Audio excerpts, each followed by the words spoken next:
Radio Tehran, শুরু হচ্ছে বিশ্ব সংবাদ।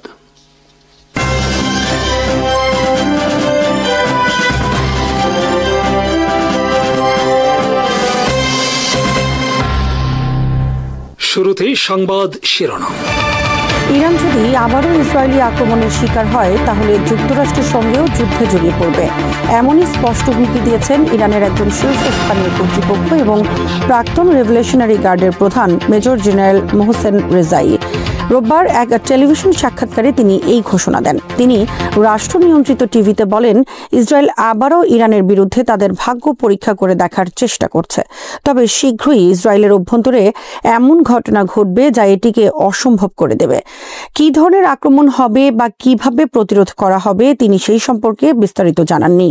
ইরানে আবারও ইসরায়েলি হামলা হলে এর প্রতিক্রিয়া কি হতে পারে তা রেজাইয়ের এই মন্তব্যগুলো এমন সময় এলো যখন প্রতিবেদনগুলো বলছে জাতিসংঘের স্ন্যাপব্যাক মেকানিজমের মাধ্যমে ইরানের উপর পুনরায় নিষেধাজ্ঞা আরোপ হওয়ার পর ইসরায়েল সতর্ক অবস্থায় রয়েছে, কারণ তা প্রতিশোধমূলক বা প্রতিরক্ষামূলক যে কোনো পদক্ষেপকে ত্বরান্বিত করতে পারে বলে ধারণা করা হচ্ছে। ইসরায়েলের উদ্বেগের পেছনে আরেকটি কথা হলো, তারা মনে করছে নিষেধাজ্ঞা পুনর্বহালের কারণে তেহরান তার পারমাণবিক কার্যক্রম বাড়িয়ে তুলতে পারে।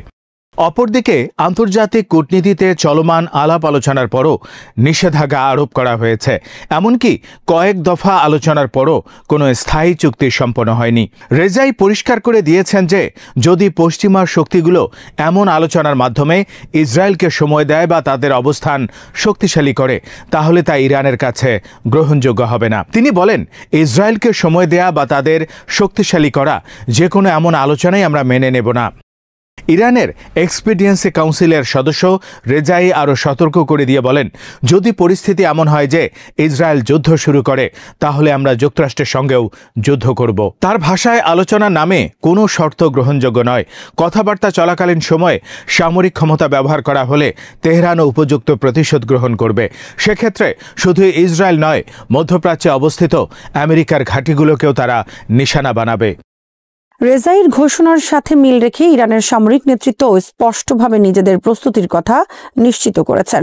ইরানের chief of staff Abdur Rahim মোসাভি সংবাদ মাধ্যমে বলেন, সেনাবাহিনী ও রেভলিউশনারি গার্ডের ঐক্যই ইরানের ভূখণ্ডের অখণ্ডতা রক্ষার গ্যারান্টি। তিনি বলেন, সামরিক বাহিনীর একতা ও প্রস্তুতি আমাদের জন্য অত্যন্ত গুরুত্বপূর্ণ। আমরা যে কোনো হুমকি বা সম্ভাব্য আগ্রাসনের বিরুদ্ধে বল নিয়ে দাঁড়াতে সম্পূর্ণ প্রস্তুত। মুসাফির এই কণ্ঠস্বর ইঙ্গিত করে যে ইরানের সামরিক উপকরণ ও কর্তৃত্ব এগুলো ঐক্যবদ্ধভাবে কাজ করে। কোনো আক্রমণের জবাবে তারা কার্যকর ব্যবস্থা নিতে পারবে।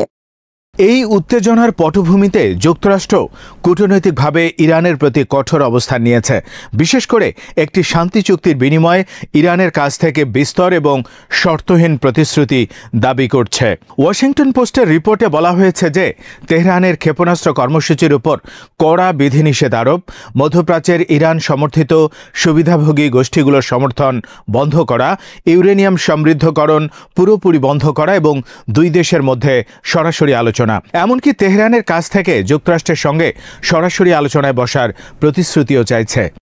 ওয়াশিংটন পোস্টে উল্লেখিত একজন আমেরিকান সরকারি কর্মকর্তার উদ্ধৃতি অনুযায়ী যুক্তরাষ্ট্রের লক্ষ্য হল এমন পরিস্থিতি তৈরি করা যার মধ্য দিয়ে ডিপ্লোম্যাটিক সলিউশন সম্ভব হবে, আর স্ন্যাপব্যাক নিষেধাজ্ঞার পুনঃপ্রচলন সেই পরিবেশ গড়ে তুলতে সাহায্য করবে বলে তারা মনে করছেন। তেহরান দীর্ঘদিন ধরে দাবি করে আসছে যে তারা পারমাণবিক অস্ত্র চাইছে না এবং সংযুক্ত রাষ্ট্রগুলো ও তাদের মিত্ররা যে চাপ সৃষ্টি করছে তা তাদের সার্বভৌমত্বের উপর আঘাত। তেহরান সাফ জানিয়েছে যে আন্তর্জাতিক আইন অনুযায়ী অনুমোদিত পারমাণবিক প্রযুক্তি ও সমৃদ্ধকরণে তাদের অধিকার রয়েছে এবং সেটি তারা ছেড়ে দেবে না। এই ঘটনায় কূটনৈতিক উত্তেজনা বেড়ে গেছে। ইরানের নিরাপত্তা প্রধান আলী লারিজানি মন্তব্য করে বলেছেন যে যুক্তরাষ্ট্র তাদের সামরিক সক্ষমতা, বিদেশ নীতি ও পারমাণবিক অধিকার নির্ধারণে যে রকমের দখল বের করতে চাচ্ছে তা গ্রহণযোগ্য নয়। লারিজানি এমনটাই বলেছিলেন এবং তার বক্তব্য ছিল আলোচনার ফল আগেই নির্ধারণ করে ফেলা, মানুষকে বোঝানো যেন পরিণাম স্পষ্ট।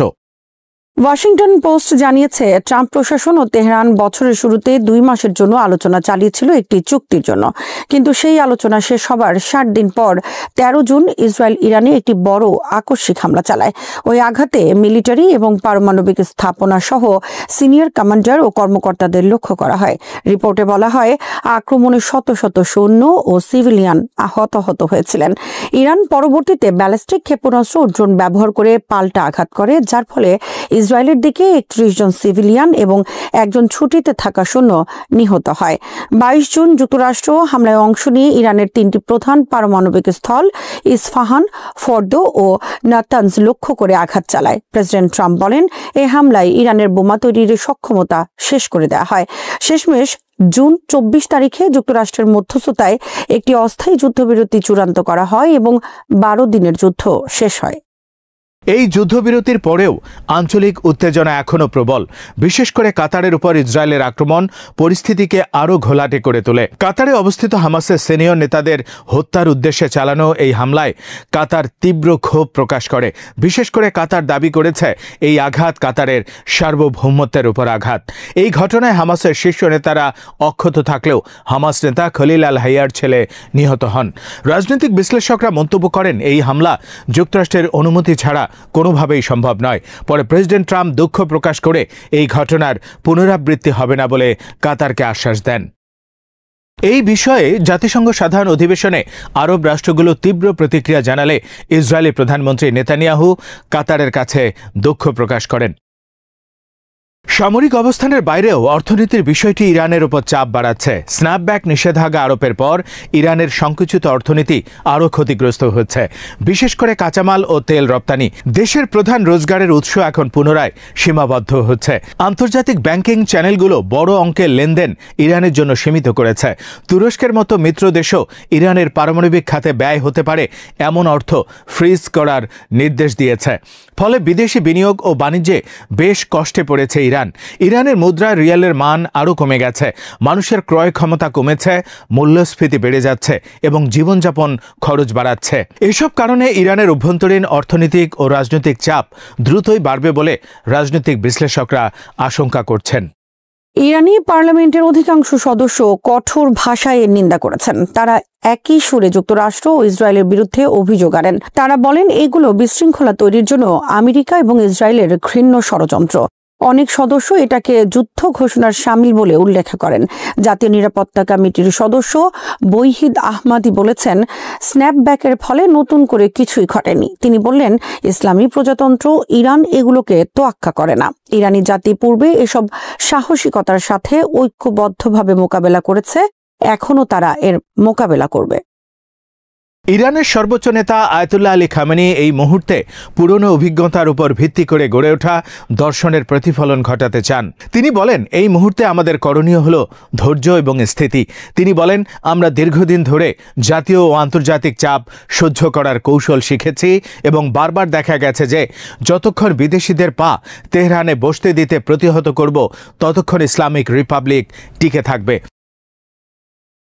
1997 সালে জার্মান আদালত যখন তেহরানকে 3 জন বিরোধী নির্বাসিত নাগরিক হত্যার দায়ে দোষী সাব্যস্ত করে, তখনও ইউরোপীয় শক্তিগুলো চরম প্রতিক্রিয়া দেখালো।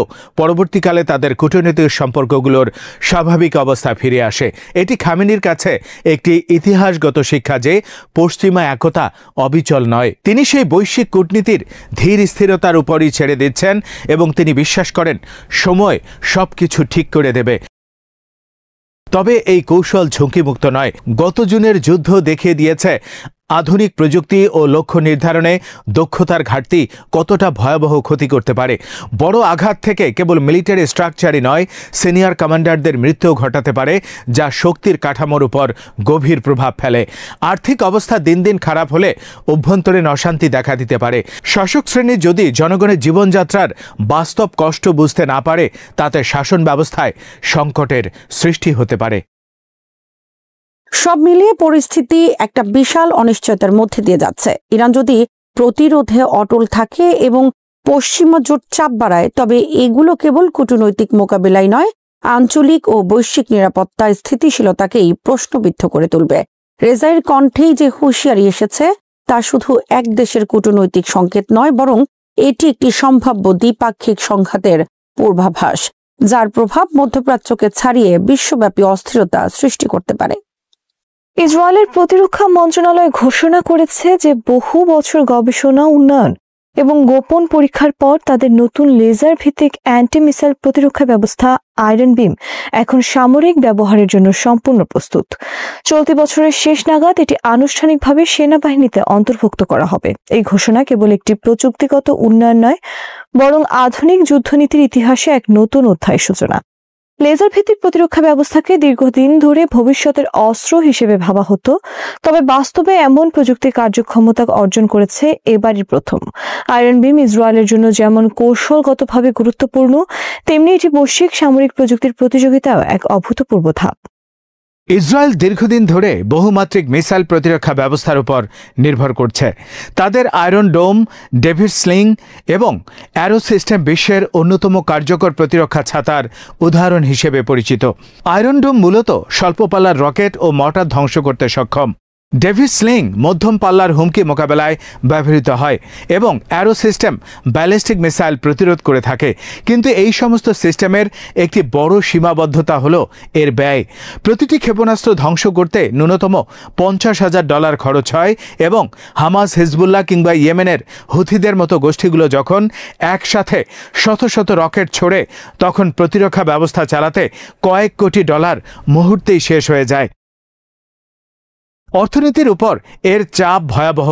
ঠিক এই সমস্যার সমাধান হিসেবেই এসেছে আয়রন বিম। এটি একটি হাই পাওয়ার লেজার ভিত্তিক প্রতিরক্ষা ব্যবস্থা, যা মূলত বিদ্যুতের শক্তি ব্যবহার করে শত্রুপক্ষের রকেট, মর্টার, ড্রোন এবং স্বল্প পাল্লার বিমান ধ্বংস করে। প্রতিটি শটের খরচ কার্যত নগণ্য। যেখানে একটি রকেট ধ্বংসে $50,000 খরচ হতো, সেখানে এখন কয়েক ডলারের কম বিদ্যুৎ ব্যয় হবে। এই কারণেই একে বলা হচ্ছে low cost high power solution.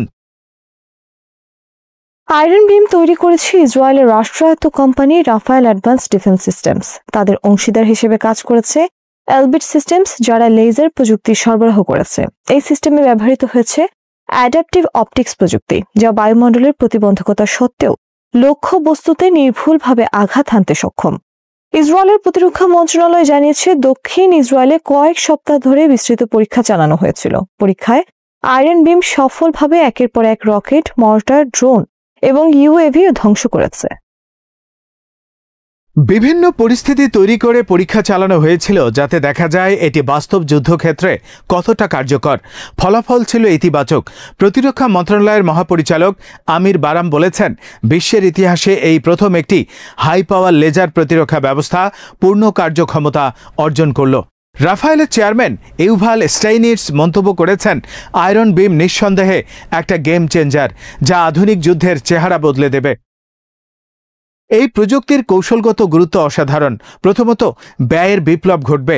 এতদিন রকেট প্রতিহত করতে যে বিপুল অর্থ খরচ হতো, এখন সেই ব্যয় নামবে প্রায় শূন্যে। দ্বিতীয়ত, আক্রমণের ঘনত্ব মোকাবেলা করা সহজ হবে। হামাস বা হিজবুল্লাহ একসাথে শত শত রকেট নিক্ষেপ করলে প্রচলিত সিস্টেম দ্রুত ফুরিয়ে যায়, কিন্তু আয়রন বিমে এমন সীমাবদ্ধতা নেই। বিদ্যুতের সরবরাহ থাকলেই এটি অনবরত কাজ করতে পারবে। তৃতীয়ত, নতুন ধরনের হুমকি প্রতিহত করতে সক্ষম হবে। আধুনিক যুদ্ধে ড্রোন ও ইউএভি ব্যাপকভাবে ব্যবহৃত হচ্ছে। এগুলো ছোট আকারের হওয়ায় প্রচলিত ক্ষেপণাস্ত্র ব্যবহার করা অত্যন্ত ব্যয়বহুল ও অকার্যকর। আয়রন বিম এই সমস্যাগুলো সমাধান করবে। চতুর্থত, এটি ইসরায়েলের বহু স্তর প্রতিরক্ষাকে পরিপূর্ণ করবে। আয়রন বিম ছোট ও মাঝারি হুমকি সামলাবে, আর ব্যয়বহুল ইন্টারসেপ্টর সংরক্ষিত থাকবে বড় ও জটিল আক্রমণের জন্য। কিন্তু এই প্রযুক্তির প্রভাব কেবল ইসরায়েলেই সীমাবদ্ধ নয়, এটি বৈশ্বিক প্রতিরক্ষা প্রতিযোগিতার উপরও গভীর প্রভাব ফেলবে। মধ্যপ্রাচ্যে নিরাপত্তা চিত্র পাল্টে যাবে, কারণ হামাস বা হিজবুল্লাহর রকেট হামলা অনেকাংশে অকার্যকর হয়ে যাবে। ইসরায়েল ভবিষ্যতে এটি মিত্র রাষ্ট্রগুলোর কাছে বিক্রি করতে পারে। বিশেষ করে যুক্তরাষ্ট্র, ভারত বা ইউরোপীয় দেশগুলো এই প্রযুক্তির প্রতি আগ্রহী হবে। একে কেন্দ্র করে নতুন এক অস্ত্র প্রতিযোগিতা শুরু হতে পারে। ইতিমধ্যেই যুক্তরাষ্ট্র, চীন ও রাশিয়া লেজার ভিত্তিক প্রতিরক্ষা ব্যবস্থা উন্নয়নে কাজ করছে। ইসরায়েলের সাফল্য তাদের উপর চাপ বাড়াবে।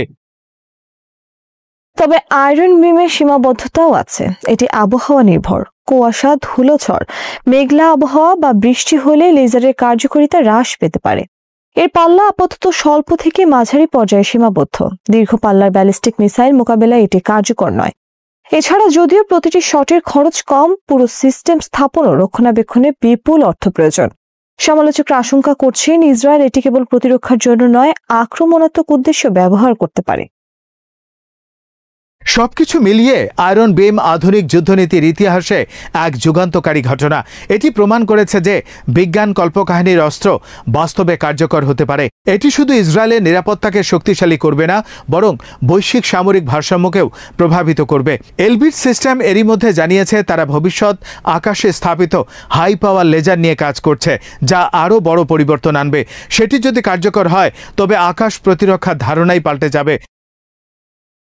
ভবিষ্যতে যুদ্ধক্ষেত্রে যখন লেজার রশ্মি দিয়ে আকাশে উড়ন্ত রকেট বা ড্রোন মুহূর্তেই ধ্বংস হবে, তখন বোঝা যাবে মানবজাতি যুদ্ধের এক নতুন যুগে প্রবেশ করেছে। ইসরায়েলের আয়রন বিম সেই নতুন যুগের প্রথম ধাপ। এটি ইসরায়েলের জন্য যেমন এক নিরাপত্তার ঢাল, তেমনি বিশ্বের জন্য এক সতর্কবার্তা। যুদ্ধক্ষেত্র এখন থেকে আরও দ্রুত, আরও প্রযুক্তি নির্ভর এবং আরও জটিল হয়ে উঠবে। সুপ্রিয় দর্শক, আসসালামু আলাইকুম। আপনাদের প্রত্যেককে স্বাগত জানাচ্ছি ইরান রেডিও বাংলার নিয়মিত আয়োজন মুখোমুখি অনুষ্ঠানে। আপনাদের সাথে আছি আমি শাহাদাত হোসেন। প্রিয় দর্শক, আজ আমরা এমন একজন বিশেষ ব্যক্তিত্বকে আমাদের মাঝে পেয়েছি, যিনি একাধারে লেখক, কবি, গবেষক, মুফাসসির কোরআন। বিশেষ করে তার আরেকটি বিশেষ পরিচয় আছে, তিনি বাংলাদেশের অন্যতম সুপরিচিত একজন সাংস্কৃতিক ব্যক্তিত্ব। তিনি আর কেউ নন, আমাদের অত্যন্ত প্রিয় মানুষ জনাব মুহিব খান। আপনাকে স্বাগত জানাচ্ছি। আপনাকে স্বাগত জানাচ্ছি এবং দর্শক শ্রোতা সবাইকে আমার পক্ষ থেকে অভিনন্দন। কেমন আছেন? আলহামদুলিল্লাহ, ভালো আছি। আপনাকে অনেকেই জানেন, আপনি বাংলাদেশের অত্যন্ত সুপরিচিত একজন সাংস্কৃতিক ব্যক্তিত্ব। আপনার সম্পর্কে আমরা আরেকটু বেশি জানতে চাই।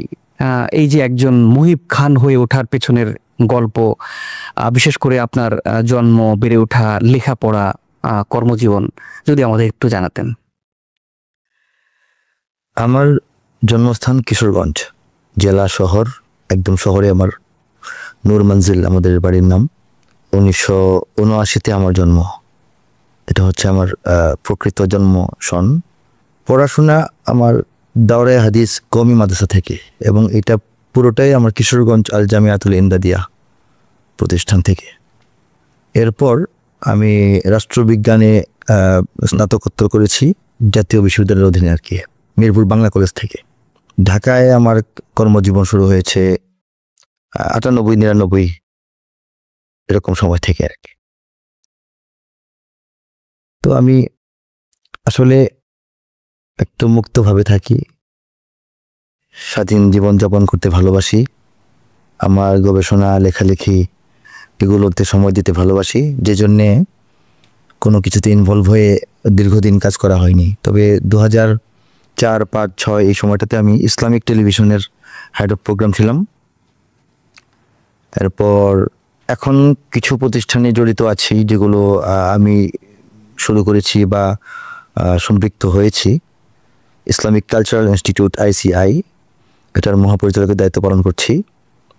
তারপর জাতীয় সাংস্কৃতিক কেন্দ্র, এটার সভাপতিত্ব করছি। পাশাপাশি centre for Bangladesh analysis, CBA, এটার কাজ করছি চেয়ারম্যান হিসেবে। আর ব্যক্তিগত সাধনা। চমৎকার। আসলে বাংলাদেশের অনেক মানুষ মনে করে বা বলে যে এই প্রজন্মের দ্বিতীয় কাজী নজরুল ইসলাম একজন মুহিব খান। আমরা আমাদের এই অনুষ্ঠানের শেষ ভাগে আপনার চমৎকার সঙ্গীত সেটি দর্শকদের শোনাবো, আপনার কাছে অনুরোধ করব। আমরা এই পর্যায়ে একটু আলোচনা করতে চাই বাংলাদেশের সমসাময়িক রাজনীতি নিয়ে।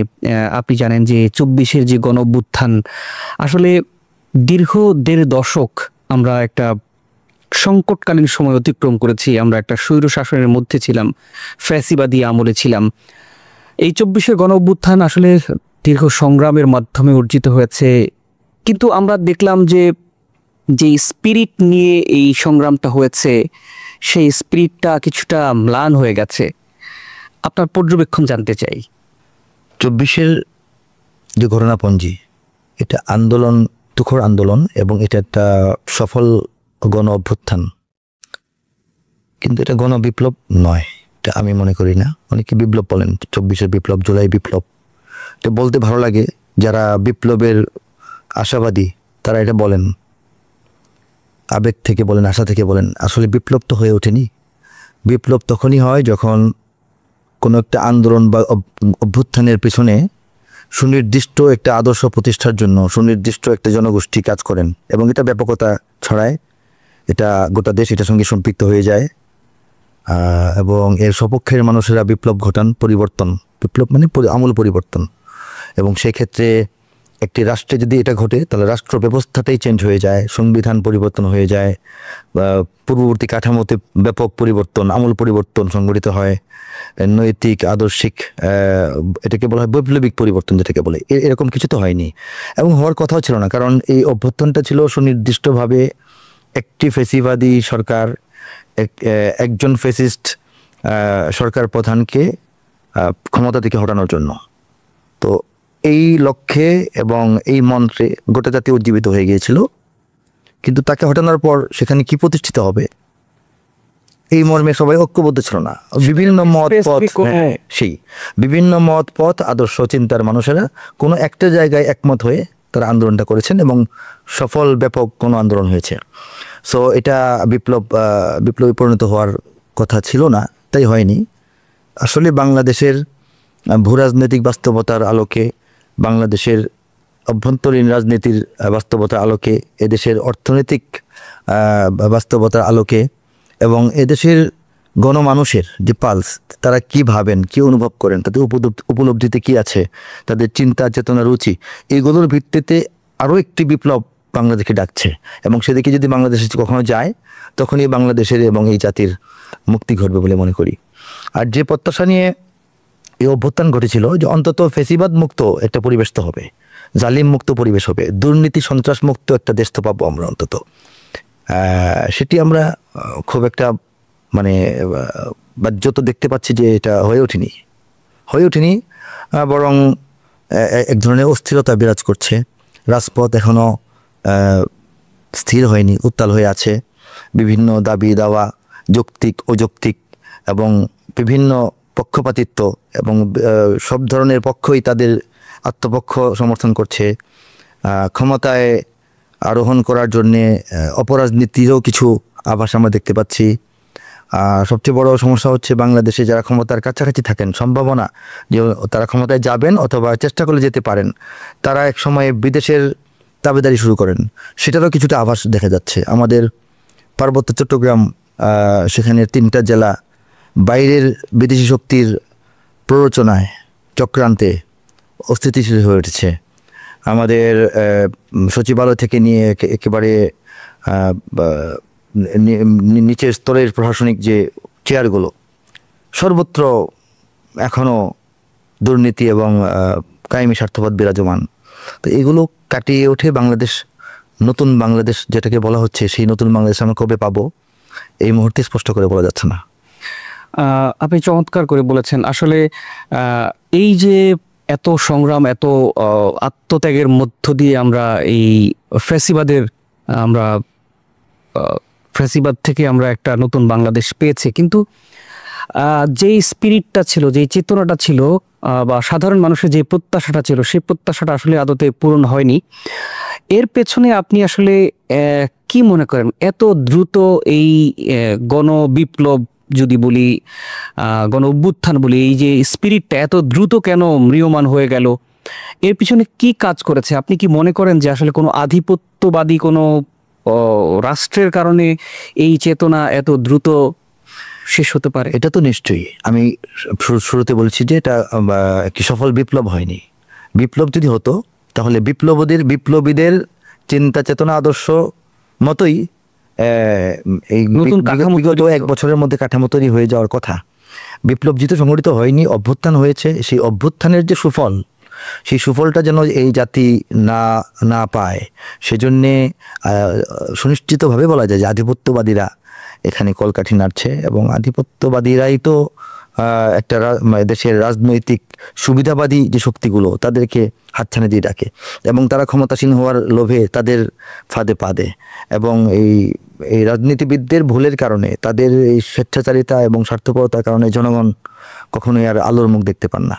তা না হলে অন্তত এদেশের সন্ত্রাস, এদেশের চাঁদাবাজি, এদেশের ছিনতাই, এদেশের দুর্নীতি, এগুলো তো অন্তত বন্ধ হয়ে যাওয়ার কথা।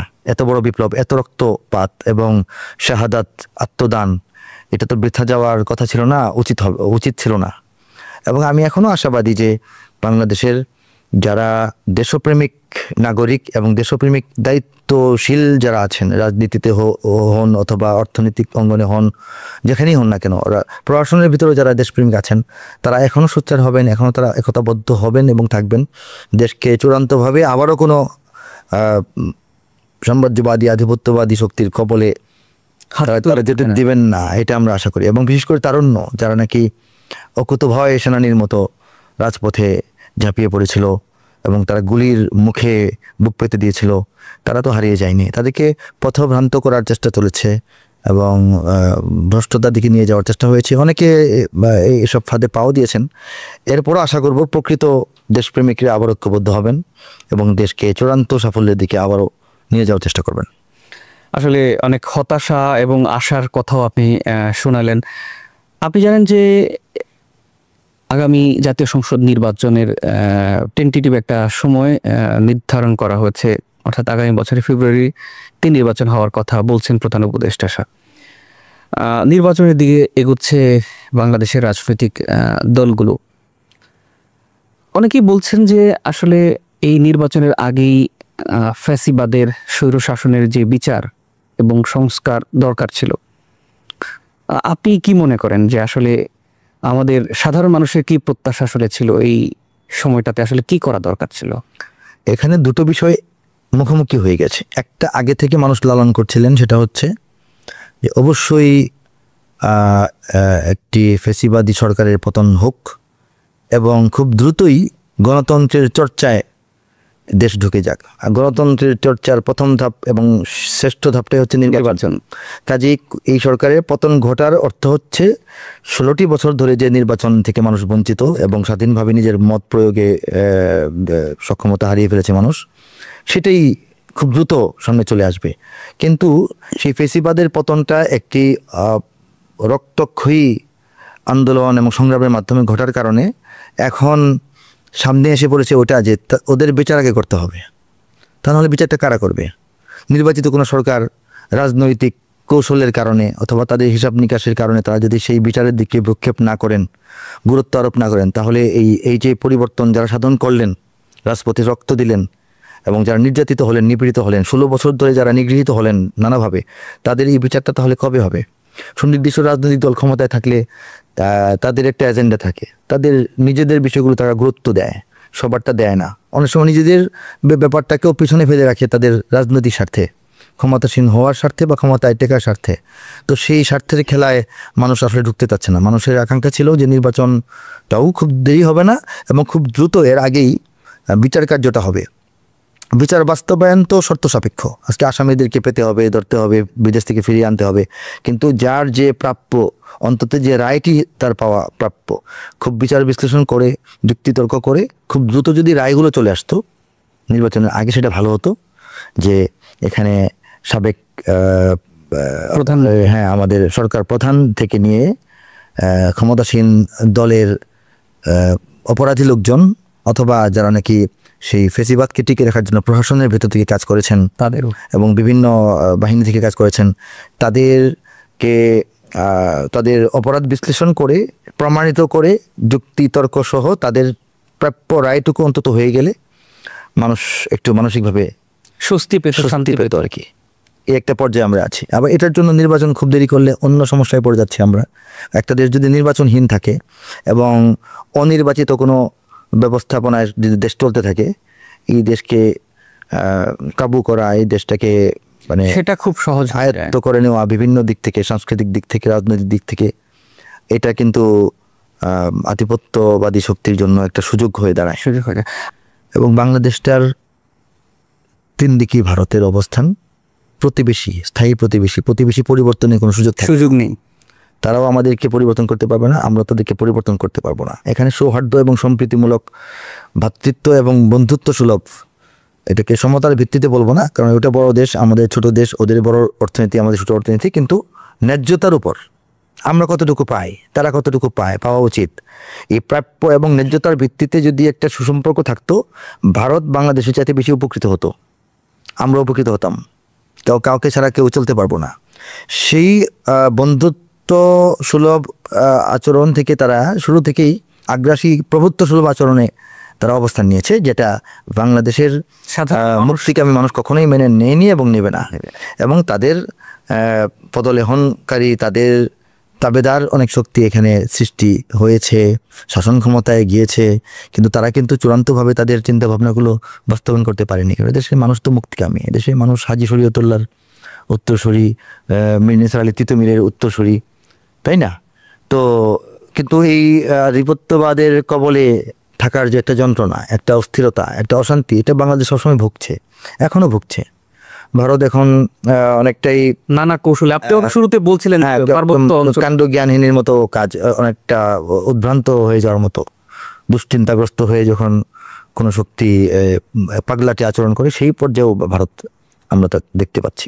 যদি আমাদের এখানে খুব, আমি যেটা বললাম যে খুবই এক্সক্লুসিভ পর্যায়ের কূটনৈতিক প্রজ্ঞাসম্পন্ন নেতৃত্ব ছাড়া এই আমাদের স্থায়ী প্রতিবেশীর সঙ্গে নিজেদের মর্যাদা অক্ষুণ্ণ রেখে এবং আন্তর্জাতিক বিশ্বের সঙ্গেও সামঞ্জস্য রেখে একটা সুন্দর সম্পর্ক বজায় রাখা, একটা সুন্দর সম্পর্ক কাকে বলে? স্থিতিশীল সম্পর্কে না গেলে তো ভারতেরও লাভ নেই, বাংলাদেশেরও লাভ নেই।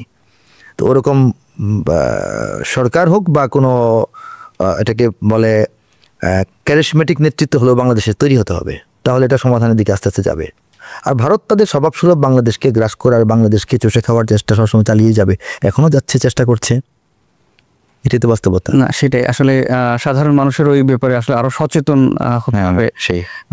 আমরা এই সমসাময়িক রাজনীতির আলোচনা শেষ করব, তার আগে জানতে চাই আপনার কাছে, আগামী জাতীয় সংসদ নির্বাচনের ঘোষণা হয়েছে, আপনি কি মনে করেন সঠিক সময়ে আসলে নির্বাচনটা অনুষ্ঠিত হতে পারবে? এই বিষয়ে আমি এখনো চূড়ান্ত কিছু বলার মতো পাইনি, রসদ পাইনি, কারণ এখনো এটা দুদুল্যমান অবস্থায় আছে। নির্বাচনটা রমজানের পূর্ব মুহূর্তে, এবং এর আগে নির্বাচনের পরিবেশ সারা দেশে হওয়ার জন্য জনগণ হয়তো প্রস্তুত আছে ভোট দেওয়ার জন্যে তাদের পছন্দের জায়গায়, কিন্তু সেই ভোটটা level playing field, level playing field হইতে হবে। তারপর ভোটের ব্যাপারে পিয়ারের একটা গুঞ্জন দাবি আছে। এখানে অনেকে সংসদ যদি এখন সংসদের ক্লাস যদি দুটো হয়, সংসদের কক্ষ যদি দুটো করা হয়, তাহলে অনেকেই চাচ্ছেন যে উচ্চ কক্ষে পেয়ার পদ্ধতিতে হোক, নিচের কক্ষে না হোক, অনেকে একেবারে চাচ্ছেন না। এগুলোর ফয়সালা হওয়া তো একটু জটিল বিষয়। এখন জানি না, বিশ্বের যারা মোড়ল শক্তি তারা যদি অনেকটা দেন দরবারের মতো করে সবাইকে কোনো একটা পর্যায়ে বা একটা সমঝোতার মধ্যে নিয়ে আসেন, সেখানে নির্বাচন হতে পারে। সমঝোতা না আসতে পারলে নির্বাচন হবে কিভাবে? এরকম একটা দুদুল্যমান অবস্থায় আমরা আছি মূলত। আমরা এই পর্যায়ে আসলে মধ্যপ্রাচ্য পরিস্থিতি নিয়ে একটু কথা বলতে চাই। আসলে মধ্যপ্রাচ্য নিয়ে কথা বলতে গেলে সত্যি ভীষণ কষ্ট হয়। বিশেষ করে আপনি জানেন যে গাজা উপত্যকা নিয়ে আমরা একটু আলোচনা করতে চাই, আপনার পর্যবেক্ষণ জানতে চাই। সেটি হচ্ছে, আপনি জানেন যে গেল 2 বছর ধরে ইসরায়েলের যে আগ্রাসন, যে নির্মমতা, যে বর্বরতা, সেটি আমরা দেখতে পাই গাজা উপত্যকার মানুষের প্রতি। তারা যে আচরণ করছে, গতকালও তারা হসপিটালে বোম্বিং করেছে। আসলে এমন একটা জায়গা নেই এই উপত্যকার যেটা ধ্বংসস্তূপ হয়নি। যে কোনো মানুষের আসলে হৃদয় ব্যথাতুর হয়ে যায় এই গাজা উপত্যকার কথা আসলে। আপনি নিশ্চয়ই বিষয়গুলো নিয়ে পর্যবেক্ষণ করেছেন, আপনার কাছে জানতে চাই আসলে কি মনে হয় এই যে এই ইসরায়েলের বর্বরতা, এটা আসলে আর কতদিন চলবে? ইসরায়েল জাতি গোষ্ঠীর নাম। আমাদের হযরত ইব্রাহিম আলাইহিস সালাম, আমরা বলি মুসলিম জাতির পিতা, তার সন্তান হজরত ইসমাইল আলাইসাল্লাম এবং হজরত ইসহাক আলাইসাল্লাম। ইসহাক আলাইসাল্লামের জন্ম বসবাস পুরোটাই ফিলিস্তিনে। ইসমাইল আলাইসাল্লামের জন্ম এবং বেড়ে ওঠা এবং তার বংশ বৃদ্ধি পুরোটাই মক্কায়, আমরা জানি ইতিহাস। তো মক্কা কেন্দ্রিক একটি ধারা, আর সেই জেরুজালেম থেকে একটা ধারা। এবং সেই ইসহাক আলাইসাল্লামের সন্তানের নাম হযরত ইয়াকুব আলাইসাল্লাম, এবং ইয়াকুব আলাইসাল্লামের আরেকটি নাম হচ্ছে ইসরাইল। তো বনি ইসরাইল, ইয়াকুব আলাইসাল্লামের বংশধরকে বলা হয় বনি ইসরাইল। ইয়াকুব আলাইসাল্লামের 12 পুত্র সন্তান ছিলেন, এর মধ্যে হজরত ইউসুফ আলাইসাল্লাম অন্যতম। হ্যাঁ, তো এই যে 12 সন্তানের বংশধর পৃথিবীতে আছেন, তারাই হচ্ছেন বনি ইসরাইল। এবং সেখান থেকে যারা ইমানের পথ হারিয়েছেন, যারা খোদাদ্রোহিতায় চলে গেছেন, তাদেরকে আমরা ইয়াহুদি বলি। তো সেই ইসরায়েল একটি মতবাদ, একটি ভিন্ন একটি আদর্শ। তারা তাদের আদর্শের অধীনে গোটা বিশ্বকে আনার জন্যে সবচেয়ে বড় বাধাই মনে করছে ইসলামকে, এবং যারা প্র্যাকটিসিং মুসলিম বিশ্বের তাদেরকে। তো এই যে একটা সংঘাত, আদর্শের সংঘাত, এই সংঘাতের পুরোভাগে নেতৃত্বে ওপাশে রয়েছে ইসরায়েল, আর এপাশে গোটা মুসলিম বিশ্ব। তো এই সংঘাত কিন্তু শুধু গাজা কেন্দ্রিক বা ফিলিস্তিন কেন্দ্রিক নয়, এটা একটা বৈশ্বিক সংকট, উম্মার সংকট। এবং এটা যে উম্মার সংকট, এই বিবেচনাটা, এই বোধ এবং সিদ্ধান্তে যদি উম্মাহ না পৌঁছাতে পারে, তাহলে এটা সমাধান হবে না। আমি একটু পিছন থেকে টেনে আনলাম কথাটা বোঝানোর জন্য। আপনারা নিশ্চয়ই জানেন যে এখানে এমনকি যারা ফিলিস্তিনের যে নাগরিকরা আছেন, গাজার রাফার যারা আছেন, যারা ভুক্তভোগী, যারা নিষ্পীড়িত হচ্ছেন, মাটিতে মিশে যাচ্ছেন, তাদেরও নতুন করে চেতনাকে আবার শানিত করতে হবে যে এটা আরব জাতীয়তাবাদের লড়াই নয়, বা এটা ফিলিস্তিনের জাতীয়তাবাদের লড়াই নয়। এটা মনে রাখতে হবে। এটাকে যদি বাংলাদেশের মুক্তিযুদ্ধের মতো তারা যদি ফিলিস্তিনের পতাকা কেন্দ্রিক একটা লড়াই মনে করেন, যে আমাদের পতাকা স্বাধীন করার জন্য, ফিলিস্তিন ভূখণ্ড স্বাধীন করার জন্য, আমাদের স্বাধীন ফিলিস্তিন রাষ্ট্রের জন্য ইসরায়েলের সঙ্গে লড়াই করছি, এটা মনে করলে এটা আরও 100 বছর চলে যাবে, কিন্তু লড়াইয়ের কোনো সমাপ্তি ঘটবে না। মানে ইসলাম এন্টিস্ট। হ্যাঁ, ইসরায়েল কিন্তু এটাকে ফিলিস্তিন বা ফিলিস্তিনের পতাকাকে এটা টার্গেট করছে না, ওরা করছে ইসলামকে। সুতরাং ফিলিস্তিনের যারা মুক্তি সংগ্রামী এবং নিষ্পেষিত জনতা, তাদেরও বুঝতে হবে এটা ফিলিস্তিন রাষ্ট্র প্রতিষ্ঠার, আমাদের দেশকে স্বাধীন করার সংগ্রাম নয়, এটা হচ্ছে মতবাদের বিরুদ্ধে মতবাদের লড়াই। মোহাম্মদী মতবাদ যেটা ইসলাম, সেই ইসলামের সঙ্গে ইসলাম বিরোধী শক্তির লড়াই হচ্ছে।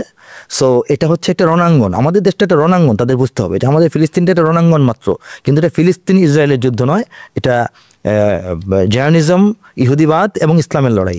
এই পর্যায়ে যখন তারা ভাববেন, এবং আরব বিশ্ব সহ গোটা মুসলিম বিশ্ব যখন এভাবে বিষয়টাকে নেবে যে এটা শুধু আরবদের সঙ্গে ইসরায়েলের যুদ্ধ নয়, আরব ইসরায়েল যুদ্ধ তো আগেও হয়েছে, আরবদের পরাজয় হয়েছে। আরব ইসরায়েল যুদ্ধ এই দৃষ্টিকোণ থেকে দেখা যাবে না, দেখতে হবে গোটা মুসলিম উম্মার বিরুদ্ধে যুদ্ধ, এবং এটা আমাদের করতে হবে। তাহলে এটা সমাধান হবে, রাজনৈতিক সমাধানই হোক, অথবা যদি যুদ্ধের মাধ্যমে সমাধান হয়, সেটাও এই দৃষ্টিকোণের আলোকে যখন বিষয়টি বিবেচিত হবে তখন হবে, এর আগে হচ্ছে না।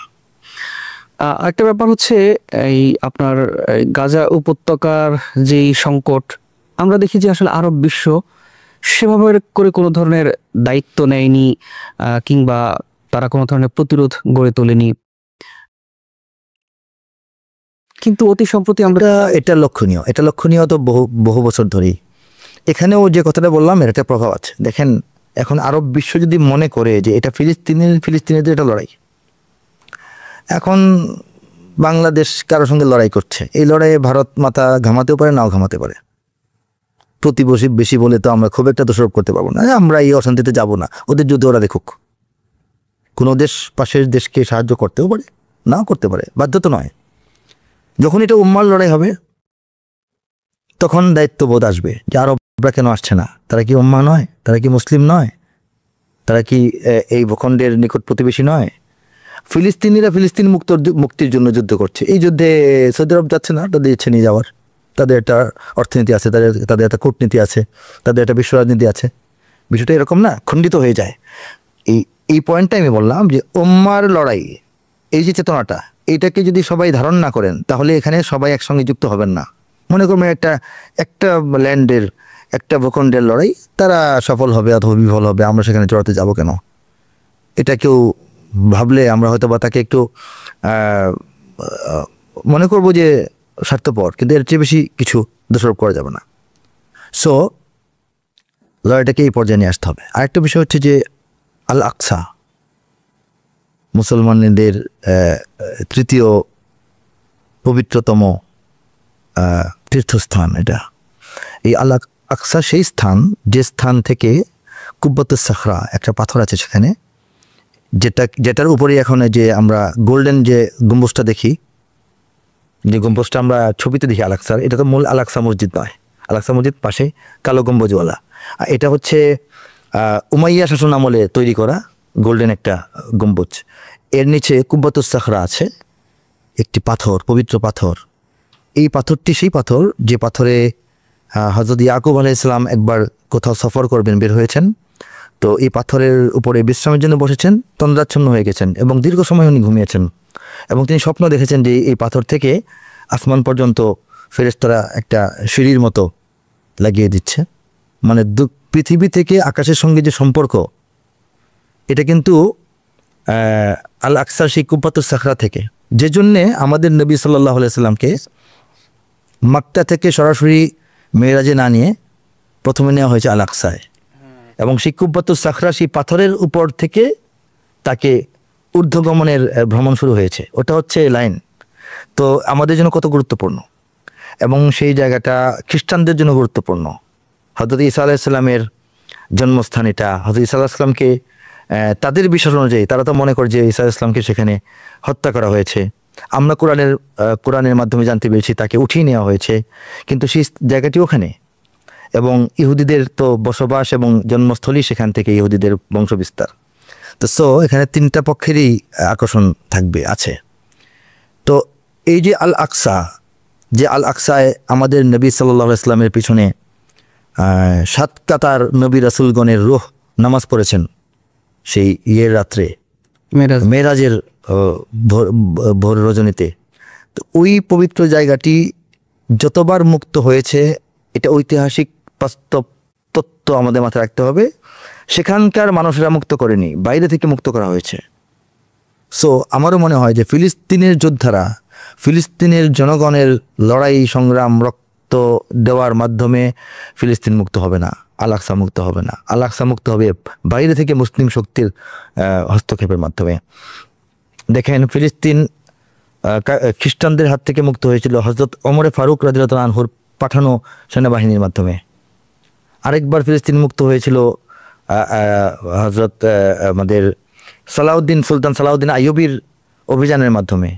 সো এরকম কোনো অভিযান যখন হবে, উম্মাহ কেন্দ্রিক অভিযান, গোটা বিশ্বের মুসলমানদের সমর্থন এবং ঐক্যবদ্ধ একটা অভিযান, সেই অভিযানে যদি লড়াই দিয়ে মুক্ত করতে হয়, সেই লড়াই হয়তো মুক্ত হবে। ফিলিস্তিন ভেতর থেকে মুক্ত হওয়ার সম্ভাবনা খুবই কম।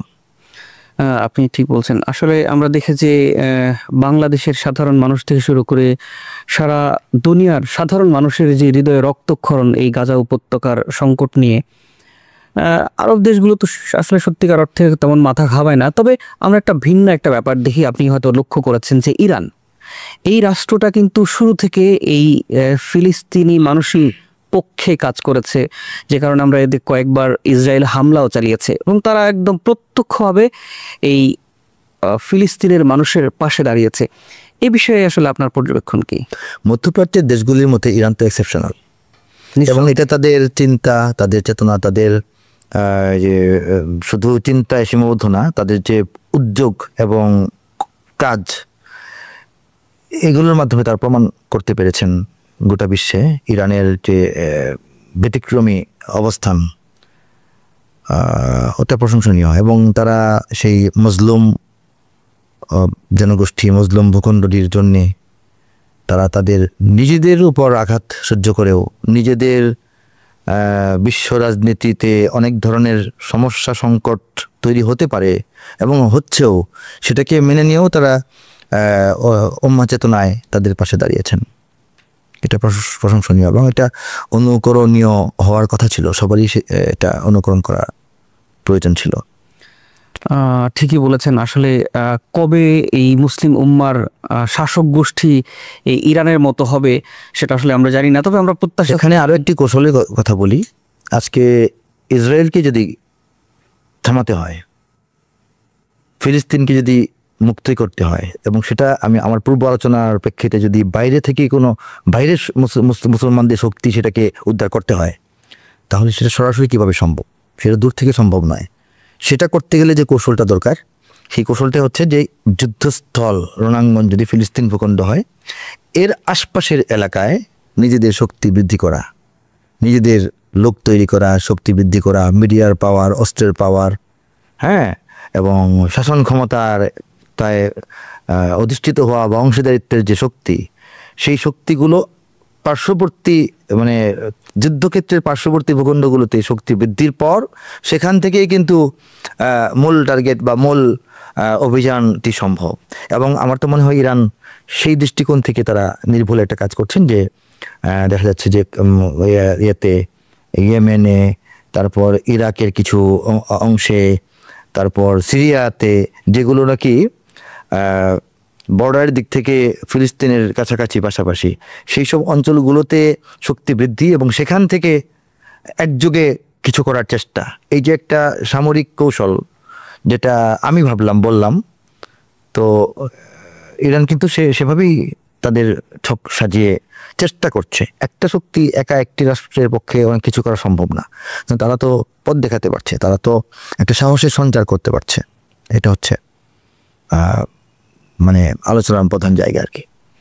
না, হ্যাঁ, ঠিকই বলেছেন। আসলে ইরান সেই প্রচেষ্টা শুরু থেকেই অব্যাহত রেখেছে, এবং আসলে আমরা যে ইসরায়েলের যে আগ্রাসন দেখি ইরানে, সেটি আসলে এই ফিলিস্তিনি মুসলিম মানুষের পাশে দাঁড়ানোর কারণেও কিন্তু আসলে এই ইরানে যে আগ্রাসন সেটি আসলে লক্ষণীয়। আমরা জানতে চাই আপনার কাছে, আপনি দেখেছেন যে এই চলতি বছরের জুন মাসে কিন্তু একটা 12 দিনের যুদ্ধ হয়েছে ইসরায়েল এবং ইরানের মধ্যে, এবং তারা হঠাৎ করে ইরানে আক্রমণ করেছে। তখন হতাহত হয়েছে ইরানের অনেকেই হতাহত হয়েছেন। তেল আবিবেও পাল্টা ব্যাপক প্রতিরোধ তৈরি করেছে তেহরান। এই 12 দিনের যুদ্ধ সম্পর্কে আপনার একটা পর্যবেক্ষণ জানতে চাই, কেমন দেখেছিলেন সেই সময়টা? এই যুদ্ধটা অল্প কয়েকদিন হয়েছিল, কিন্তু এটাও ইতিহাস হয়ে গেছে, ঐতিহাসিক একটি মাইলস্টোন এটা হয়েই গেছে। এটা কিন্তু এই আবার সেই কথায় যেতে হবে, যে পদ্ধতিতে লড়াইটি করলে ইসরায়েলের সেই আগ্রাসী হায়নাকে থামানো সম্ভব হতে পারে, সেই পদ্ধতিটা আমরা আলোচনা করলাম, এবং সেই পদ্ধতিটাই ইরান অবলম্বন করছে। ইরান দূর থেকে ইসরায়েলের কাছাকাছি কিছু শক্তি তৈরি করে, তারপর ইসরায়েল ঠিকই বুঝতে পারছে যে আমাকে পরাস্ত করার জন্য যে সঠিক ওয়ে এবং আমার যে দুর্বল পথ, সেটা ইরান শুধু এটা বের করতে পেরেছে। তারাই সেই পথ অবলম্বন করছে। তারা আমার কাছাকাছি আমার গায়ে ধাক্কা দেওয়ার মতো একটা শক্তি এবং সামর্থ্য তারা অর্জন করতে যাচ্ছে, করে ফেলেছে। সো তাদের কাছে গোটা মুসলিম উম্মার যে এই যে কোটি কোটি মানুষের হাহাকার, লক্ষ লক্ষ মানুষের মিছিল, এটা তাদের কাছে গুরুত্বপূর্ণ নয়। মুসলিম উম্মা গোটা পৃথিবীতে চিৎকার চেঁচামেচি তারা মনে করে, আমাদের হাহাকারকে তারা চিৎকার চেঁচামেচি মনে করে। তো ওরা করতে থাকুক, এতে তো আমার কিছু যায় আসে না। কিন্তু ইরান যে পথে আগাচ্ছে, বাস্তবিক একটি পদক্ষেপ নিচ্ছে আমার বিরুদ্ধে, এটা তো একসময় আমার জন্য ফেরানো কঠিন হয়ে যাবে। এই দুশ্চিন্তা থেকে তারা ইরানকে অ্যাটাক করতে চেয়েছে, এবং বিশ্বের বড় বড় পরাশক্তি সমর্থন নিয়ে তাদেরকে সঙ্গে নিয়ে। কিন্তু এখানে এই যুদ্ধটি যখন শুরু হয়, তখন অনেকেই ভাবছিলেন, আমি যেটা মানে অবজারভেশন করলাম, যে ভাবছিলেন যে ইরান মনে হয় বাড়াবাড়ি করে ফেলেছে, সবাইকে সঙ্গে না পেলেও একা একা বেশি এগিয়ে গিয়েছে, এবং ইসরায়েলের মতো শক্তিকে উত্তক্ত করা ঠিক হয়নি। ইসরায়েল তো গোটা বিশ্বকে সঙ্গে নিয়ে ইরানকে এখন শিক্ষা দিবে। কিন্তু আমি মনে মনে ভাবছিলাম যে ইরান যা করছে এটা তাদের একটা চিন্তা ভাবনা পরিকল্পনা বাইরে করছে না, এবং আসল পরিকল্পনা তো আল্লাহর হাতে। হ্যাঁ, সন্দেহ, হ্যাঁ, আল্লাহর উপর ভরসা করে যারা কাজ করবেন, পরিকল্পনা আল্লাহর হাতে। ইরান সঙ্গে সঙ্গে যে জবাবটি দিতে পেরেছে, এবং তুমুল মানে দেখার মতো একটা জবাব, এটা গোটা বিশ্বের সেই ম্রিয়মান আলোকে আবার জ্বালিয়েছে, এবং সেই ভীত সন্ত্রস্ত অন্তরগুলিকে আবার সাহস জুগিয়েছে। যে না, ইরান তো ইসরায়েলের মতো শক্তিকে, যাকে ধরা যায় না, ছোঁয়া যায় না, একটা কথা বলা যায় না, জাতিসংঘ তাকে একটা তিরস্কার করার সাহস পায় না, সেই ইরানকে কিছু নগরী, কিছু অঞ্চল গুড়িয়ে দিতে পেরেছে ইসরায়েলকে, তেল আবিব সহ আরও হাইফা, কোথায় কোথায় যেন বাণিজ্য নগরী। তো ইরানের এই পাল্টা আক্রমণের সক্ষমতা এবং সাহসিকতা, সক্ষম হতে হবে, সাহস থাকতে হবে, এবং সত্যতা, যে অনেকে হুমকি দেয় কিন্তু কিছু করতে পারে না, করে না, যা বলেছেন তা করেছেন। এই বিষয়গুলো, ইরানের এই পদক্ষেপগুলো ইরানকে একটা নতুন পরাশক্তি হতে, মানে গড়ে উঠতে থাকার পরাশক্তি, আত্মপ্রকাশের কাছাকাছি একটি পরাশক্তি, যেটা নাকি সত্য, ন্যায় এবং নিপীড়িতের পক্ষে দাঁড়াতে পারে, সেই সম্ভাবনাটাকে আলোক উজ্জ্বল করেছে। হ্যাঁ, আমরা সেই জন্য শেষ সময় দেখলাম যে আসলে তড়িঘড়ি করে আমেরিকার মধ্যস্থতায় একটা যুদ্ধ বিরতি হয়েছে। আমরা অতি সম্প্রতি গণমাধ্যমগুলোতে দেখতে পাচ্ছি আবারও ইসরায়েল এবং ইরানের মধ্যে একটা সংঘাত বা যুদ্ধ হওয়ার সম্ভাবনা তৈরি হচ্ছে। আপনার কি মনে হয় যে, এবং আপনি জানেন যে জাতিসংঘ এর মধ্যে কিন্তু নিষেধাজ্ঞা কার্যকর করে ফেলেছে ইরানের বিরুদ্ধে, তো কি মনে হয় যে আবারও কি ট্রু প্রমিস 4 হতে যাচ্ছে? এটা আসলে বিশ্বের যারা অপশক্তি, তারা তো বিভিন্ন কৌশল খুঁজতে থাকে। তারা যখন সরাসরি হস্তক্ষেপ করে কুলোতে পারে না, তখন খুব দ্রুত গুটিয়ে নেয়, আবার নতুন জাল বিস্তার করে। ইরানকে যেটা করতে হবে আর কি, আমার ক্ষুদ্র চিন্তা থেকে বলছি, ইরানকে যেটা করতে হবে এটা হচ্ছে যে গোটা মুসলিম বিশ্বের সঙ্গে এই যে শিয়া এবং সুন্নি নামক একটা সংকট আছে, আমি নামক বলবো, যে প্রকৃত অর্থে যতটা সংকট নয়, এর চেয়ে বেশি করে এটাকে দেখানো হচ্ছে, এর চেয়ে বেশি করে এটাকে অনুভব করছে উভয় পক্ষ। সেখান থেকে কোনো একটা পক্ষকে অগ্রসর হয়ে ভূমিকা রাখতে হবে, এবং সেই ভূমিকাটাও আমি চিন্তাশীল, কৌশলী এবং দূরদৃষ্টি সম্পন্ন ইরানকেই আমি সেই দায়িত্বটা দিতে চাই, ব্যক্তি একজন বিশ্লেষক হিসেবে। ইরানকে এটা বুঝতে হবে, সবাই তো এটা বোঝার সক্ষমতা রাখে না, সবাই দ্বন্দ্ব করার সক্ষমতা রাখে, সবাই কোন কোন কারণে মেশা যাবে না, মেলা যাবে না, ওইটা চিন্তা করার সক্ষমতা রাখে। কিন্তু মিশতে পারার মতো, মিলতে পারার মতো সাদৃশ্যপূর্ণ কী কী বিষয় আছে যার ভিত্তিতে আমরা এক হতে পারি, সেই চিন্তাটা বিবেচকরাই করতে পারে, সবাই করতে পারে না। ইরানকে সেই বিবেচক শক্তির জায়গায় আমি ভাবছি।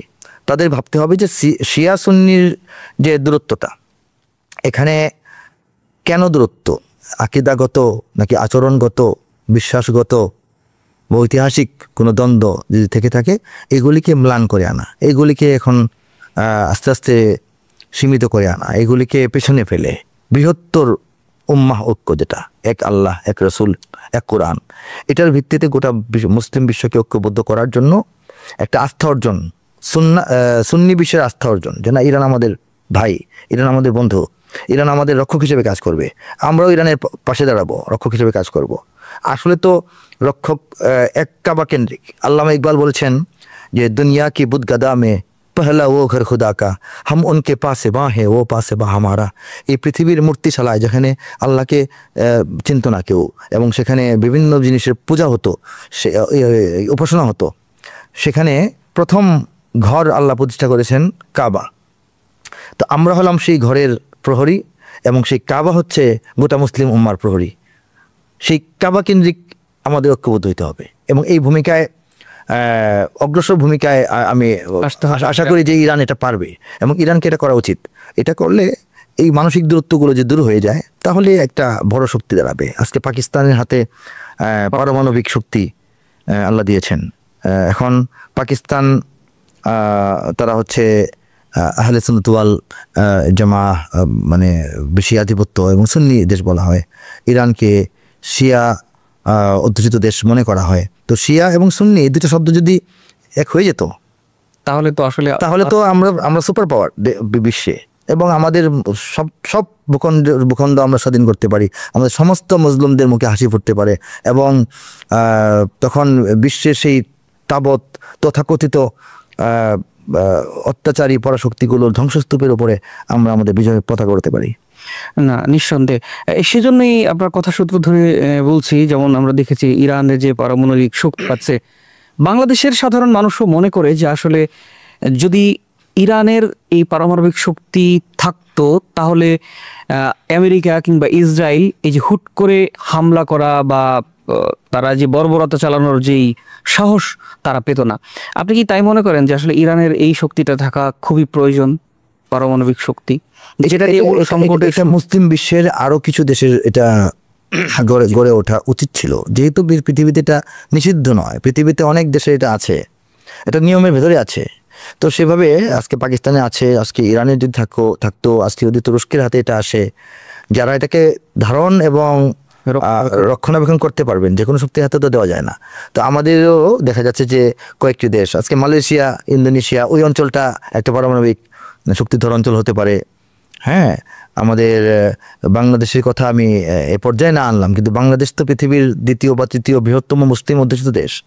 কাজেই উম্মার সংকট সমাধান সেই ক্ষেত্রে বাংলাদেশের ভূমিকা ছোট করে দেখার মতো নয়, বিশাল ভূমিকা রয়েছে। তো সবাই মিলে আমি আমার একটি সঙ্গীতে আমি উল্লেখ করেছি, আমি তো শুরু থেকেই মুসলিম উম্মার সংকট এবং এর সমাধানের লক্ষ্যে কিছু আমার কবিতা সঙ্গীত আমার চিন্তা ভাবনা সাধনা থেকে থাকে, এবং বাংলাদেশের জাতীয়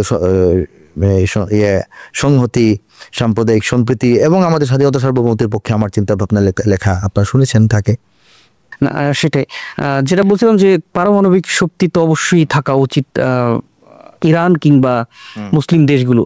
সেক্ষেত্রে আমেরিকা কিংবা ইসরায়েল যে আধিপত্যবাদ বিস্তার করছে বা মুসলমানদের উপর যে নির্যাতন নিপীড়ন করছে, সেটা নিশ্চয়ই তারা সাহস পেত না। সেই সাহসটি তারা পেত না, আদৌ পেত না। এবং এখনো পারমাণবিক শক্তিধর হওয়ার আগেও তো তারা ইরানকে সমীহ করে চলতে বাধ্য হচ্ছে। আচ্ছা, আরব দেশগুলো যে এখন নিশ্চুপ আছে, আপনি দেখেছেন কয়েকদিন আগে কাতারে কিন্তু ইসরায়েল হামলা চালিয়েছে, তার মানে এখন হয়তো ইরানের উপর হামলা চালাচ্ছে। এটা যে আরব বিশ্বের অন্যান্য দেশগুলোর উপর হবে না তার তো নিশ্চয়ই কোনো গ্যারান্টি নেই, তাই তো? না, এটা গ্যারান্টি নেই। এটা পৃথিবীর যারা সচেতন নাগরিক মাত্রই এটা আগে থেকেই জানেন, কিন্তু এটা কেন আরব বিশ্ব জানলো না, তারা এখনো এটা বুঝলো না বা এখনো বুঝতে পারছে কিনা, এটা আমাদের একটা দুশ্চিন্তার বিষয়, তাদের বোঝা উচিত। আমরা অনুষ্ঠান শেষ করব। শেষ করার আগে আপনি তো আসলে চমৎকার ইসলামী সঙ্গীত করেন, আপনার সঙ্গীতে, লেখায়, আপনার কবিতায় আসলে আমরা সবসময় যে মুক্তির প্রেরণা, বিপ্লব, সংগ্রাম, এই স্পিরিটগুলো খুঁজে পাই। আপনি একটা বাংলাদেশের সামরিক বাহিনীর জন্য একটা সঙ্গীত করেছেন, ইঞ্চি ইঞ্চি মাটি, সেটি চমৎকার, সেটি সারা দেশের মানুষের মধ্যে ব্যাপক আলোড়ন সৃষ্টি করেছে। আমরা একটু এই পর্যায়ে আপনার কাছে সেই সঙ্গীতটা শুনতে চাই। আমি দেশের গানটা একটু শোনাবো ইনশাল্লাহ। আমি বৈশ্বিক পরিস্থিতি এবং মুসলিম উম্মার জন্য কিছু লেখা আমি অল্প করে শোনাচ্ছি আমাদের দর্শকদের উদ্দেশ্যে। 25-26 বছর আগে আমার লেখা উম্মা ঐক্যের একটা আহ্বান ছিল এরকম: উত্তর হতে দক্ষিণ মেরু সীমান্ত খুলে দাও, খুলে দাও, সারা দুনিয়ার মুসলমানের বন্ধন ছেড়ে দাও। এপার ওপার সারা দুনিয়ার সকল মুসলমান, একই তরণীর যাত্রী সবাই, এক দেহ এক প্রাণ। প্রাচ্য কিংবা পাশ্চাত্যের নেই ব্যবধান, সাদা কালো আর ধনী গরিবের ভেদাভেদ ভুলে যাও। উত্তর হতে দক্ষিণ মেরু সীমান্ত খুলে দাও, খুলে দাও, সারা দুনিয়ার মুসলমানের বন্ধন ছেড়ে দাও। উম্মার ঐক্যের জন্য আমি আরো গেয়েছি 2003-এর সঙ্গীত। হে যুবক, তুমি বাঙালি হও কিংবা ইন্ডিয়ান, কিংবা জার্মান, জাপানি কিংবা চাইনিজ, রাশিয়ান, স্প্যানিশ, ড্যানিশ, ফরাসি কিংবা ব্রিটিশ, আমেরিকান, আরবি, আজমি, ইরানি, তুরানি, তুর্কি বা আফগান, মুসলমান তুমি তো মুসলমান। আরবি, আজমি, ইরানি, তুরানি, এই যে ঐক্যের কথা আজকে আলোচিত হচ্ছে, বিবেচিত হচ্ছে, আমি এটা আরো 2 যুগ আগে আমি আহ্বান করেছি আমার কবির ভাষায়, কবিতার ভাষায়। আমি আরবের যে শাসকদের কথা মাত্র আমরা আলোচনা করলাম, তাদের উদ্দেশ্যে আমার সঙ্গীত, আমার একটি আহ্বান ছিল যে এই দূর বাংলার জনপদ থেকে কেঁদে কেঁদে বলে হতভাগা এই কবি, সারা দুনিয়ার মুসলিম যত রাষ্ট্রপ্রধান আরবি বা অনারবি। পুরনো গান ভুলে গেছি। আর একটি সঙ্গীত শোনাচ্ছি যেটা ইদানিং আমার সাম্প্রতিককালে প্রকাশ হয়েছে। প্রথম কয়েকটি লাইন শোনাচ্ছি। জাগো জাগো জাগো জাগো জাগো জাগো আবার, দিকে দিকে জেগে ওঠার এসেছে নয়া দিন। জাগো জাগো জাগো জাগো জাগো জাগো আবার, দিকে দিকে জেগে ওঠার এসেছে নয়া দিন। এভাবে নিপীড়িত মোরা হব কত আর, আঘাত ফিরিয়ে দেবার বেজে গেছে বিন। আজান ধ্বনি বেজেছে আজাদ সিরিয়ায়, তারা চাঁদ হেনেছে আঘাত ইন্ডিয়ায়। ইরান গুড়িয়ে দিয়েছে ইয়াহুদি জমিন, ইরান গুড়িয়ে দিয়েছে ইয়াহুদি জমিন। দিকে দিকে জেগে ওঠার এসেছে নয়া দিন। আমি এভাবে করে উম্মাকে জাগ্রত করার, উম্মাকে ঐক্যবদ্ধ করার জন্য আমি আমার মতো করে চেষ্টা করেছি, অনেক কবিতায়, অনেক সঙ্গীতে। আল্লাহ আপনার এই শ্রম কবুল করুক। এবং এই যে উম্মার মুক্তির যে পথ পদ্ধতি, সেটাকে নিরূপণ করার উদ্দেশ্যে, সেটাকে নির্দেশ করার উদ্দেশ্যে আমি গেয়েছি। পৃথিবীর কোনায় কোনায় আমার এ গান দাও ছড়িয়ে, মুমিনের সিনায় সিনায় রক্ত তুফান দাও ভরিয়ে। পৃথিবীর কোনায় কোনায় আমার এ গান দাও ছড়িয়ে, মুমিনের সিনায় সিনায় রক্ত তুফান দাও ভরিয়ে। অধিকার করতে আদায় লড়তে হবে সবকে বলো, এ লড়াই আসছে ঘনে প্রস্তুতি নাও সামনে চলো। জিহাদের তাকবীরে ফের জাগরে যুগের বীর সালাহুদ্দিন, ইয়াহুদের হাত হতে আকসা ছিনে আনরে ফিলিস্তিন। ছুটে আয় বিন কাসিমার গজনবী ঘোরির মতো সব বীর, কেড়ে আন মুশরিকিনের হাত হতে মুসলিম ভূমি কাশ্মীর। তোলো তাকবীর তোলো তাকবীর তোলো তাকবীর তোলো তাকবীর তোলো তাকবীর তোলো তাকবীর তোলো তাকবীর তোলো তাকবীর।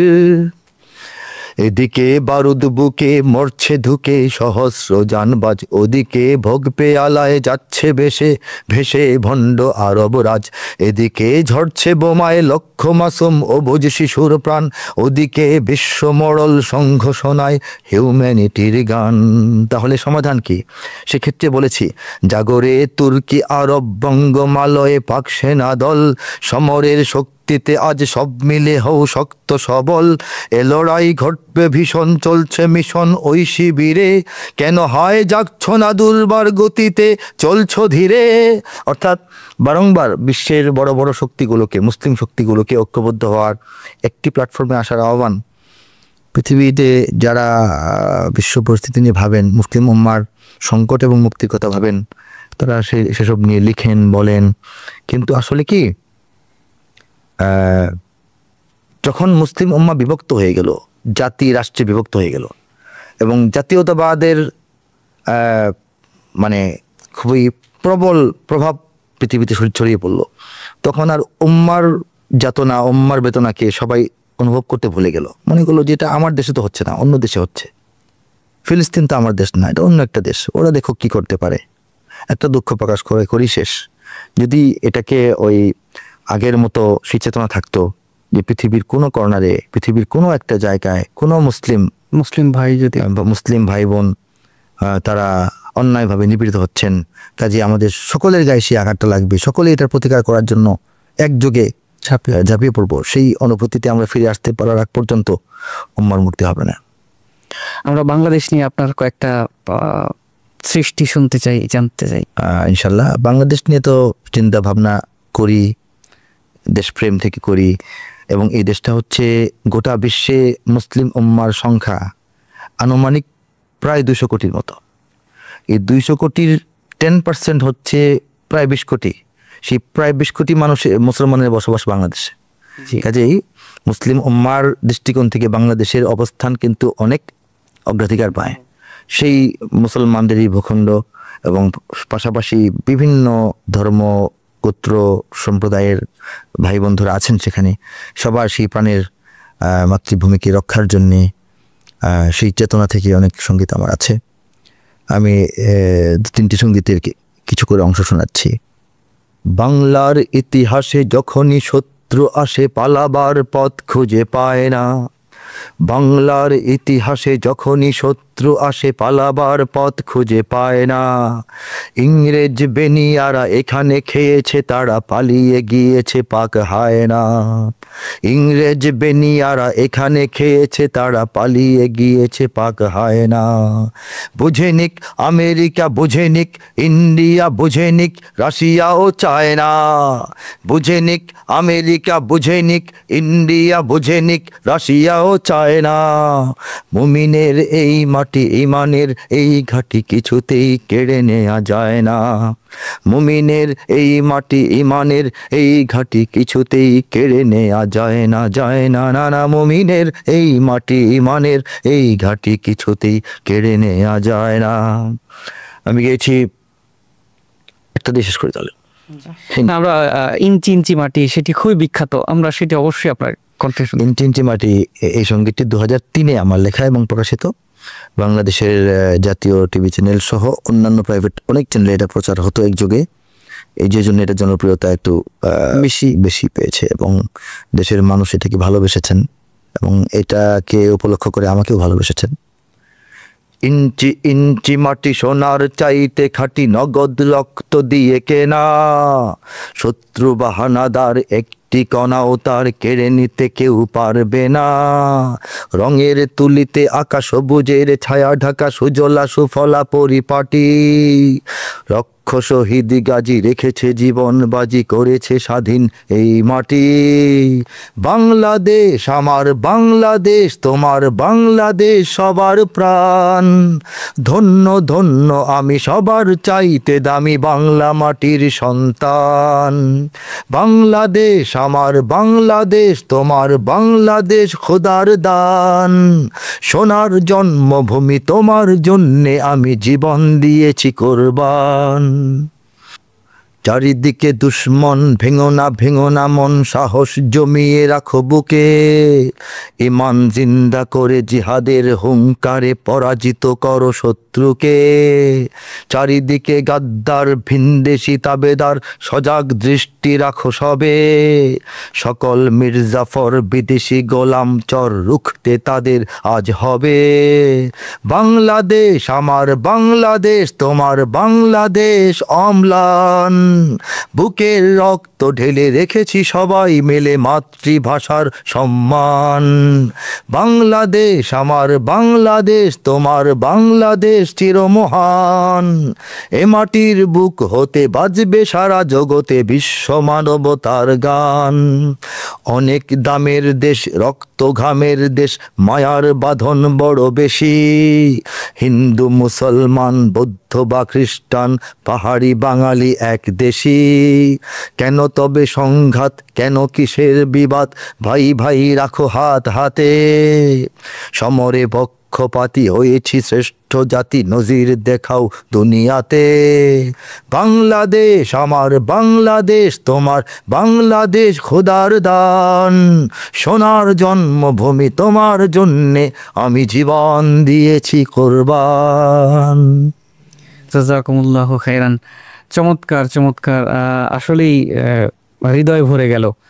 আপনাকে আন্তরিক ধন্যবাদ ও কৃতজ্ঞতা জানাচ্ছি আরও একবার। আপনি কষ্ট করে আমাদেরকে সময় দিয়েছেন, সেই জন্য আপনার কাছে আবারও কৃতজ্ঞতা প্রকাশ করছি। নিশ্চয়ই ভালো থাকবেন। আমিও কৃতজ্ঞতা প্রকাশ করছি যে আপনারা আমাকে ডেকেছেন, অনেকটা সময় আমার সঙ্গে কথা বলেছেন এবং আপনাদের মাধ্যমে গোটা বিশ্বের দর্শক শ্রোতাদের সঙ্গে আমি কিছু গুরুত্বপূর্ণ বিষয় শেয়ার করতে পেরেছি। আমি সবাইকে আবার অভিনন্দন এবং সালাম জানাচ্ছি। আসসালামু আলাইকুম ওয়া রাহমাতুল্লাহি ওয়া বারাকাতুহু। সুপ্রিয় দর্শক, আজ শেষ করছি। দেখা হবে পরের অনুষ্ঠানে আরো অন্য কোনো একজন বিশিষ্ট অতিথির সাথে। আজ এ পর্যন্তই। ভালো থাকুন, সুস্থ থাকুন, আর হ্যাঁ, আন্তরিক অনুরোধ, চ্যানেলটি সাবস্ক্রাইব করে আমাদের পাশেই থাকুন। শ্রোতা বন্ধুরা, বিশ্ব সংবাদে এই ছিল আমাদের সর্বশেষ আয়োজন। সঙ্গে থাকার জন্য আপনাদের সবাইকে অসংখ্য ধন্যবাদ।